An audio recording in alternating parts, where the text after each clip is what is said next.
मैं अयोध्या नगरी भगवान राम की जन्मभूमि, जहां 500 साल की लंबी प्रतीक्षा के बाद भगवान राम लला का मंदिर बना और में भगवान राम की प्राण प्रतिष्ठा हुई। मैं सदा से ही समापन के लिए प्रेरणा का स्रोत रही हैं, उनके आचार व्यवहार और उनकी जीवन शैली का हिस्सा रहे हो। मैं सदाओं सुभाष प्रसिद्ध नगरी रही हो, परंतु इस बार प्रसिद्धि का कारण कुछ और है। मेरी कहानी बाकी सभी नगरियों से अलग है। कुछ लोग इस चुनाव के बाद पूरी अयोध्या वासियों को गाली देने का प्रयास कर रहे हैं। कुछ कह रहे हैं, अच्छा हुआ भगवान राम वानरों की सेना लेकर गए। यदि अयोध्या की सेना लेकर जाते तो शायद सोने की लंका देख कर रहा और से समझौता कर लेते हैं। कुछ कह रहे हैं, अयोध्या राम की नगरी, राम को लाने वाले की कैसे हो सकती है। कोई कह रहा, विश्वासघात अयोध्या की नीति है। वो लोग शायद यह भूल रहे हैं, अयोध्या में और अयोध्यावासियों ने कभी भी अपने सम्मान और अपने वचन से समझौता नहीं किया है। बाबर से युद्ध लड़ने को दिल्ली बेंगलोर मेट्रो सिटी की ऐसी में बैठा व्यक्ति नहीं आया था। वह युद्ध हम में लगे थे, हमारे पूर्वजों ने लड़े थे।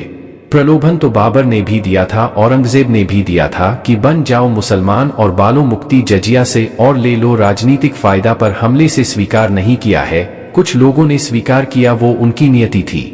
और 500 साल तक लड़ते रहे, हम मरते रहे श्री राम के लिए, अपनी आस्था के लिए, अपने सम्मान के लिए। कभी भी युद्ध जब दो सेनाओं के बीच में लगा जाता है तो सबसे ज्यादा नुकसान उस जगह का होता है जिस जगह पर युद्ध लड़ा जाता है, और अयोध्या में अनेकों युद्ध लड़े हैं।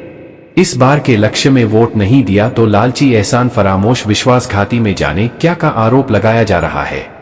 वह तुच्छ बुद्धि के लोग, उनसे जवाब देना भी मैं सही नहीं समझते हो। 500 साल तक से लड़ाई चली है, उसमें कोर्ट की लड़ाई मात्र 30 साल की है और लोकतंत्र भी मात्र 75 साल पुराना है। उससे पहले की लड़ाई लड़ रहा था। पिछली 2 योजनाओं में वोट किसे दिया और कौन जीता, तब राम मंदिर बना दिया था। भय बात सभी से नहीं, बस उन्हें सिखा रहा है जो अयोध्या को और उसके निवासियों को बुरा भला कह रहा है। अयोध्या में भाजपा कैंडिडेट को 4,99,722 लगभग 5 लाख वोट मिले। वोट कहां से मिले, या खुद उन्होंने 5 लाख बार वोट दे दिया। सीधी सी बात की वोट जनता ने दिया है। अयोध्या की जनता ने, लोग समझ नहीं पा रही। कांग्रेस सपा बसपा का बहुत सारा वोट भारत से पाखंड पेट को मिल गया, सारे इकट्ठे होकर एक जगह पड़े, और यही मुख्य कारण है। और दूसरा कारण मैं बताऊंगा, और किस प्रकार इस सबक सिखाना जरूरी था यह भी बताऊंगा। किस चीज की अनदेखी हुई और किस चीज को नजरअंदाज किया गया वो भी बताऊंगा। जब बीजेपी कैंडिडेट आ रहे हैं, वो साहब संविधान खत्म करने की बातें कर रहे थे। बाकायदा का वीडियो हर जिले में घूम रहा था, और इस अफवाह ने कई जिलों में पेट्रोल का काम कर दिया।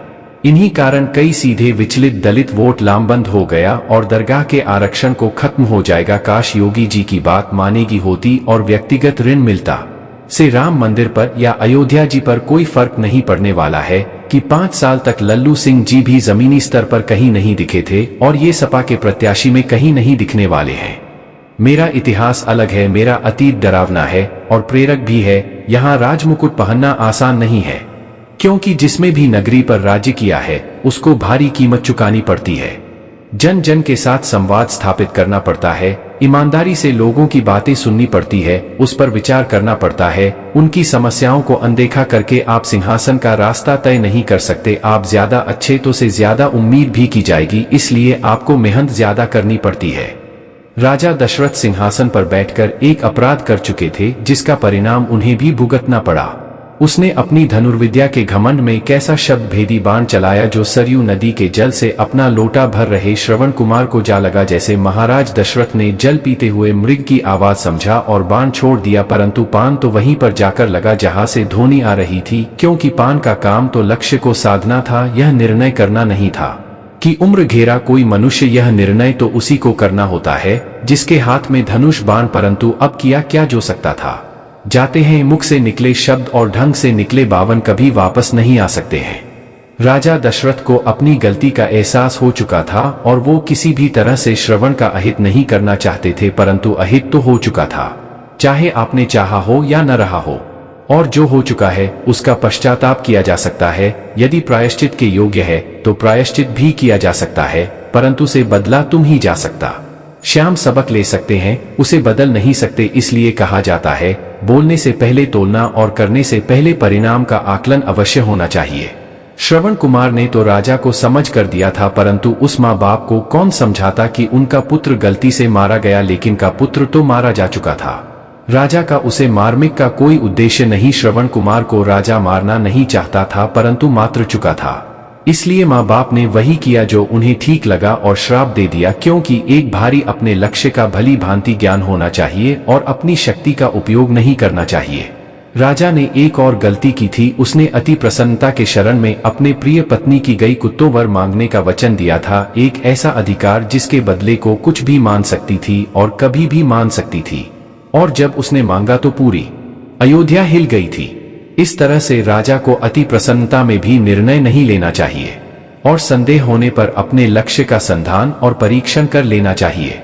और इस तरह से राजा को दो गलतियां उसके विनाश का कारण बनी और एक गलती में दूसरी गलती का परिणाम तय करने का काम किया। राजा दशरथ ने अपने सबसे योग्य पुत्र राम को सिंहासन के उत्तराधिकारी घोषित किया। पूरी अयोध्या नगरी इस निर्णय से अति प्रसन्न थी और अयोध्या नगरी ने इसे त्योहार की तरह मनाया, परंतु जन की बात सुनता कौन है। राजा को सुननी पड़ी अपने प्रिय रानी की और जो ब्रांच को अपने पिता महाराज। अयोध्या क्या चाहती है, लोग क्या चाहते हैं, किसी ने जानने की कोशिश नहीं की और न ही जनता की इच्छा को। जब वनवास भगवान राम का की जनता ने दिया था, एक राजा अपने वचन और अपने कुल की लाज को बचाने के लिए अयोध्या और अयोध्या वासियों को बलि का बकरा बना देता है, एक सुयोग्य राजकुमार को वनवास में देता है। एक अच्छे राजा का कर्तव्य सिर्फ अच्छा राजकाज चलाना नहीं होता, राज्य को एक अच्छा उत्तराधिकारी भी देना होता है, तो जनता की बातें सुन सके और जनता के बीच संवाद स्थापित कर सके। और राज्य के हर हिस्से की अलग अलग समस्या और समाधान होते हैं। वैसे ही अयोध्या को अभी के इलेक्शन में कक्षा जनप्रतिनिधि देना और से का दायित्व है, और अगर उसने उसको निभाने में आनाकानी करती है तो उस राजा को परिणाम भुगतना पड़ेगा। वृष राम मंदिर और राम सूर्यनगरी नहीं है। किसी भी नगर को नगर बनाते हैं, वहां के लोग, वहां के स्थानीय परिवार, वहां का व्यापारिक वर्ग बहाकर रहन सहन और तौर तरीके और को भव्य बनाने में उस ढांचे पर भी चोट आई है।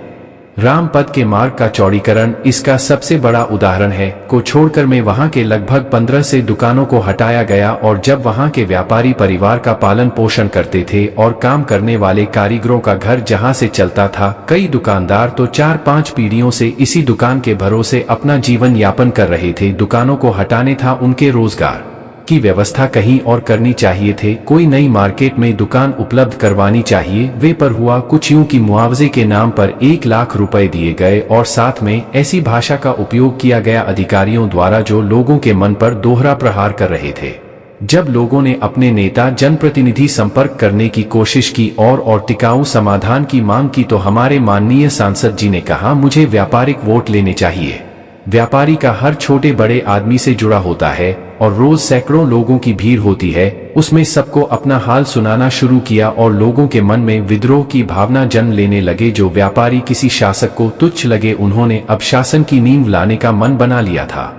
विद्रोह की चिंगारी सुलगने लगती है और सबसे पहले उस जगह को जलाती है जहां सबसे ज्यादा उसका प्रभाव होता है, और साथ ही प्रभावित करती आसपास के वातावरण को भी। जाग नहीं पहुंचे, बहुत हुआ उसे पहुंचता है। और यही हुआ अल्टर के आसपास की जगहों पर जो जनप्रतिनिधि अपने आप को अयोध्या का राजा मानने लगे थे। यदि भारत की भांति सेवक बनी रहती तो पद्मासन जाना पड़ता, लेकिन राजा के अपराध अयोध्या में शर्मा नहीं किए जाते। चेहरा जाता स्रोतों चेहरा, चाहे राजा राम अयोध्या मंदिर के ढांचे से जुड़ी हुई एक श्रद्धा भक्ति की डोर से बंधी हुई नगरी ही नहीं है, पर का अभिन्न हिस्सा है। यहाँ के लोग जिन्हें बाबर के आतंक से लेकर औरंगजेब के बिना को छीलकर सामग्री को बचाया है, जब बची रही तो सिर्फ यहाँ बसने वाले लोगों की वजह से। अवधारणा राम राजा तो सुरक्षा पिता और भरत सेवक भी देखा है, इसलिए यहाँ को कदम कदम पर संभल कर चलना पड़ता है। यहाँ राज्य से पहले वनवास भी जाना पड़ सकता है और राज्य मिलने के बाद में सन्यासी जीवन जीना पड़ता है। इसलिए देश के निवासियों, अयोध्या वासी को बुरा भला कहने से पहले जान लें, आपके लिए अयोध्या में होने वाला हर काम अच्छा हो सकता है, लेकिन आपको इसके लिए कोई कीमत नहीं चुकानी पड़े। हमें पूरे देश से आने वाले टूरिस्ट से आमदनी होती है और आने वाले समय में हो सकता है ज्यादा, पर अभियंता के घाव कुछ ताजा थे और उन पर मरहम की जगह नमक को नहीं लगाया जा सकता था। कुछ सहानुभूति, कुछ सामान्य निर्णय और कुछ पाने की मिठास में कुछ आराम की अनुभूति अवश्य करवा सकती थी। श्री राम के लिए हमने जन्मों जन्मों से पीढ़ी दर पीढ़ी बलिदान दिया है, यह भी दे देते, लेकिन सम्मान के साथ हमें देश के प्रधानमंत्री से शिकायत होती तो कुछ भी तो योजनाओं में उन्हें वोट मिले, उनके राम मंदिर निर्माण और इसका शिलान्यास हमें उतना ही गौरव की अनुभूति कर पाता जितना देश के बाकी सोनावने को रहा। हम सबकी हराम पर सबका बराबर अधिकार है, जितना अयोध्या वासियों का उतना ही दुनिया के किसी भी कोने में रहने वाले सनातनी का। अपने आप को जगह नरेश समझने वाले एक जन सेवक को बस थोड़ा सा सबक सिखाना था। पिछली प्रभु श्री राम की प्रेरणा से ऐसा किया गया ताकि देश का प्रतिनिधित्व करने वाला से समझ सकें कि कुछ जनसेवक सेवा नहीं कर रहे हैं, अपने आप को समझने लगे हैं। राजा दशरथ के पास अपनी गलती सुधारने का मौका नहीं था और उसके पास उसे सुधारना चाहिए और तक आशीर्वाद पाने के लिए ठोस कदम क्या पर कम और वाणी में मधुरता लाने के सम्मान की बात आती है तो अयोध्यावासी समुद्र को सुखाने का भी सामर्थ्य रखते हैं और समुद्र पर सेतु बनाने का संयम भी। अयोध्या में भाजपा के पूर्वोत्तर में भाजपा को वोट दिया कम से कम उन्हें तो मत गाली दी, बाकी अयोध्या का पानी मत कीजिए, ये मत गाड़ी में पेट्रोल डलवा, ये लड्डू मत खरीदिए, फूल मालाएं मत खरीदिए, यह सब बचकानी हरकतें आपके विवेक पर निर्भर करती है। हमारे पीढ़ी दर पीढ़ी के बलिदान को आप एक चुनाव से खोलना चाहते हैं। आइए दर्शन कर यह घूमे फिरे भगवान राम की नगरी में आपका स्वागत है। यह स्पष्ट है कि भाजपा की कोर वोटर उसने पार्टी का प्रति निष्ठा बनाए रखी, लेकिन विपक्ष के वोटों को एकजुट होना और उम्मीदवार की विवादास्पद छवि हार का मुख्य कारण बना। इसलिए अयोध्यावासी को दोष देना उचित नहीं है। इसलिए अयोध्यावासी के योगदान को समझें, उन्हें गलत नामों से पुकारे। भाजपा के वोटरों ने पार्टी के प्रति निष्ठा साबित की है। अयोध्यावासियों ने भगवान राम के प्रति अपनी निष्ठा साबित की है और अर्ध का विकास और उसका महत्व है वैसे ही बना रहेगा। जय श्री राम, जय हिंद, जय भारत।